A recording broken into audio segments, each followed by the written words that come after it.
రాజధాని లేనటువంటి రాష్ట్రానికి అమరావతిని రాజధానిగా నిర్ణయించుకొని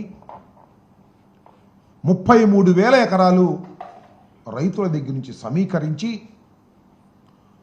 ఆ ప్రాంతంలో ఉన్నటువంటి ప్రభుత్వ భూమితో కలిపి సుమారుగా 53,000 ఎకరాలను తీసుకొని అమరావతి నిర్మాణం చేస్తామని ఆ రోజు ప్రకటించారు. 5 సంవత్సరాల్లో చంద్రబాబు నాయుడు గారు అమరావతి నిర్మించడంలో శరవేగంగా ముందు కదిలామని చెప్పారు. అద్భుతమైన నగరాన్ని సృష్టిస్తున్నామని చెప్పారు.